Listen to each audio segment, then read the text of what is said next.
give me one example of a way in your personal life you've started using AI.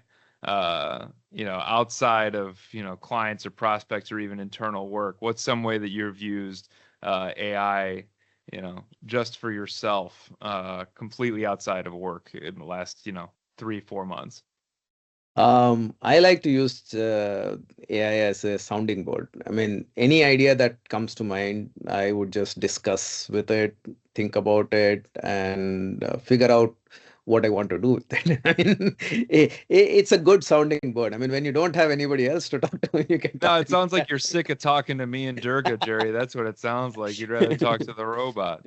No, that makes sense. They can ask critical questions and things of that nature, Still sounds a little bit work focused. You need to do a little less work, Jerry. Oh, I- it's useful. I mean, there are so many tools out there. You have to spend time exploring it. And ChatGPT has come up with Sora, which generates videos. I have already been experimenting how it generates videos. I mean, what kind of a script do you give it to generate the right kind of a video that you want to see? I mean, the examples are awesome, but when I try to do it, I don't get anywhere. Doesn't turn out that way, right? How about yourself, Durga? Any personal use cases that you've kind of you'd like to highlight? Mostly my personal life use cases will be like gaining more knowledge, especially which is not available over the web. It can be like any tiny things which my son asks from his academic uh, to my day-to-day purchases, whatever it is, right? It's like as Jerry said, it became a companion, right? When I'm trying to take a decision, right? Whether we have thought about that purchase decision or whatever it is in all the aspects. So I can go to the GPT and ask, hey, this is what I have considered. Let's say I'm planning to make an investment, right? In a certain area, right? And we do a lot of research on the web to find out what is the opt location and all those things. But it always limited to whatever we saw first, right?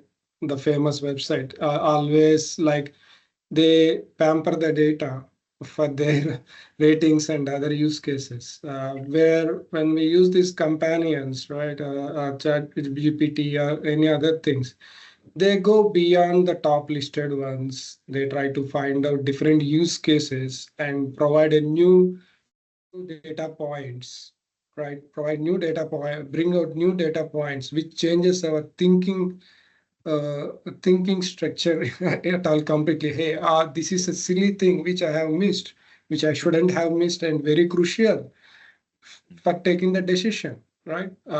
Yeah, this is like fantastic, doing fantastic job and helping me in taking the right decision, especially when I'm doing purchases and improvising the knowledge.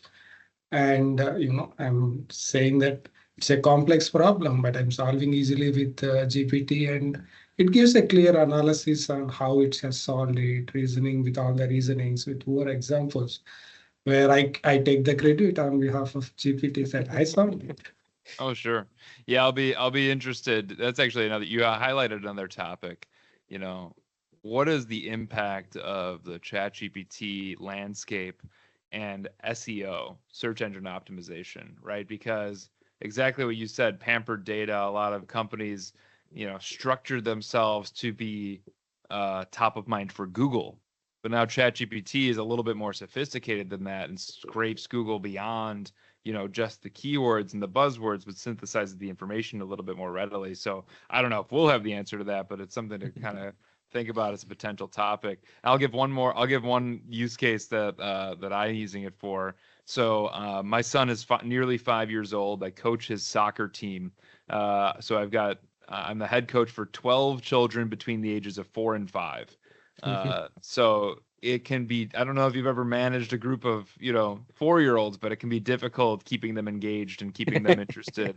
So what I asked ChatGPT to do is give me a practice outline for geared towards 4 and 5-year-olds that uses narrative-based soccer games that improve their skills in dribbling and shooting.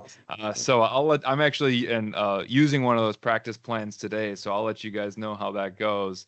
But I was pretty impressed by, what it kind of came up with, in a very creative sense there of, okay, well, how do I, get a 4-year-old excited about dribbling exercise? Oh, well, instead of a soccer ball, it's a dragon that you need to like save the egg and get it into the nest before it like hatches or something like that. Just silly little things like that. But there's a million use cases that people are just starting to kind of scratch the surface of.